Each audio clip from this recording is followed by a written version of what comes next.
Hello সবাইকে, আমি আজকে রান্না করব কুমড়ো দিয়ে চিংড়ি মাছ দিয়ে। এ দেখো, সবার ফার্স্টে কুমড়োটাকে তো কেটে নিয়েছি, তারপর চিংড়ি মাছটাকেও বেছে টেছে নিয়েছি আর একদম পরিষ্কারও করে নিয়েছি। এদিকে চিংড়ি মাছ আর এদিকে হলো চিংড়ি মাছের মাথাগুলো, যেগুলো আমি ফেলিনি, একদম বেছে পরিষ্কার করে নিয়েছি। তারপর চলো এখন রান্নাটা স্টার্ট করা যাক। সবার আগে একটু মিক্সার করে নিচ্ছি। এখানে দিয়েছি কয়েকটা কাঁচা লঙ্কা, পাকা লঙ্কা, সরি কাঁচা লঙ্কা না, পাকা লঙ্কা আর ধনে গুঁড়ো দিয়ে একটু মিক্সার করে নিলাম।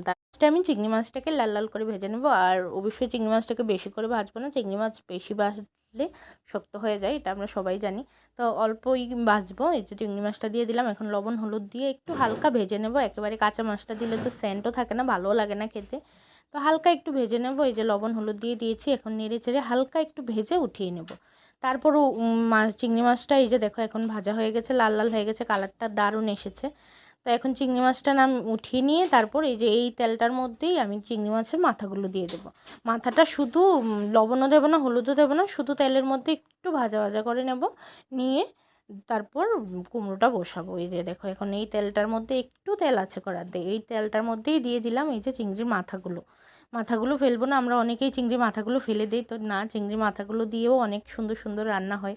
যেমন এই কুমড়ো রান্নাটার মধ্যে চিংড়ির মাথাটা দিলে অনেক টেস্ট বাড়ে। তারপর চিংড়ির মাথাটা দিয়ে বড়াও খাওয়া যায়, সেটাও ভালো লাগে খেতে। তো এই দেখো চিংড়ির মাথাটা শুধু একটু ভেজে উঠিয়ে নিলাম লবণ হলুদ ছাড়াই। তারপর এখন কড়াতে আবার তেল দিয়ে দিলাম, তেলের মধ্যে মেথি দিয়েছি ফোড়নে। তারপর এই যে কুমড়োটা কেটে ধুয়ে রেখেছিলাম সেটা এখন দিয়ে দিচ্ছি। বাস কুমড়োটা দিয়ে দিলাম সবটা। তারপরে একটু নাড়াচাড়া করে লবণ হলুদ দিয়ে হালকা একটু ভাজা ভাজা করব। তারপর লবণ হলুদ দিয়ে হালকা একটু ভাজা ভাজা করে নেওয়ার পর তারপর ওই যে আমি যে মিক্সার করে রেখেছিলাম লঙ্কা আর ধনে গুঁড়োটা, সেটা দিয়ে দেবো। সেটা দিয়ে ভালো করে কিছুক্ষণ ভালো করে ভাজা ভাজা করে নেব। আর এই ততক্ষণে আমি কি করব বলো তো? দেখো আমি কি করছি, ততক্ষণে আমি মিক্সার করে নিচ্ছি ওই যে চিংড়ির মাথাগুলো ভেজে রেখেছিলাম, সেই মাথাগুলোকে এখন একটু মিক্সার করে নেব। আর ততক্ষণে এটা একটু ভাজা ভাজা হতে থাকুক। দেখতেই পেলে আমি দিয়ে দিলাম ওই ধনে গুঁড়ো আর লঙ্কা গুঁড়োটা যে লঙ্কাটা মিক্সার করে রেখেছিলাম সেটা দিয়ে দিয়েছি। এখন একটু ঢেকে দিয়েছি, এখন এটা একটু ভাজা ভাজা হতে থাকুক। ততক্ষণে আমি আমার চিংড়ির মাথাগুলোকে মিক্সার করে নিই, এই যে মিক্সারে দিয়ে দিলাম। তারপর সামান্য একটু জল দিয়ে এই যে মিক্সার করে নিয়েছি। তারপর ততক্ষণে দেখো এটা ভাজা ভাজাও হয়ে গেছে। তো ঢাকনাটা উঠিয়ে একটু নাড়াচাড়া করছি, করে তারপর ওই যে চিংড়ির মাথাটা যে মিক্সার করে রেখেছিলাম বাস সেটা দিয়ে দিলাম। সেই ঝোলটাতেই কুমড়োটা সেদ্ধ হয়ে যাবে আর পুরো রান্নাটাও হয়ে যাবে।